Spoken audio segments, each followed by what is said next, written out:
4 கோடி ஆண்டுகளுக்கு முன் பூமி வெறும் நெருப்பு, மலைகளாலும் கடல்களாலும் நிரம்பியிருந்தது. அதில்தான் முதல் உயிர்கள் சிறிய செல்களாக உருவாகின. அந்த சிறிய உயிர்கள் மெதுவாக வளர்ந்து பல வடிவங்களில் மாறின. கடல்களில் மிதக்கும் புழுக்கள், ஜெல்லி மீன்கள், எல்லா உயிர்களின் முதல் படிகள்.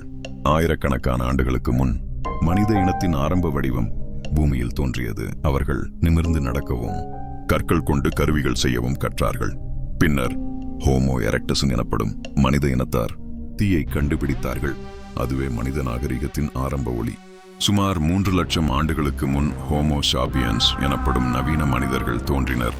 அவர்கள் பேசவும் சிந்திக்கவும் கற்றார்கள். பண்டைய எகிப்தில் உடலாய்வு தொடங்கியது.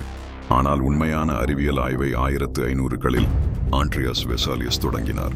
இன்று மனித உடலின் மரபணுக்கள் வரை விஞ்ஞானம் படித்துவிட்டது. DNA, genome, all decoded. மனித உடலின் வரலாறு இன்னும் தொடர்கிறது. இதுபோல நிறைய பயனுள்ள வீடியோஸுக்கு சப்ஸ்கிரைப் கார்த்திக் ட்ரைனர் சேனல். உங்களின் ஒரு சப்ஸ்கிரைப் எனக்கு தொடர்ந்து வீடியோ போட ஒரு உந்துதலாக இருக்கும்.